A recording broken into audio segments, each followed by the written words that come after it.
A semente, ela é tudo na vida do ser humano, né? Aonde tem indígena, tem floresta.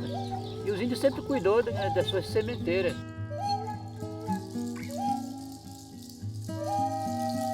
Nós, Pataxó, hoje, se encontramos aqui no território de Barra Velha, no município de Porto Seguro, em 4 municípios. Quando o português chegou aqui, esse povo, o nosso povo já habitava nessa terra, na primeira terra avistada pelo português, em 1500, comendo as suas frutas, sua alimentação, sem poluição nenhuma, né? Tranquilo.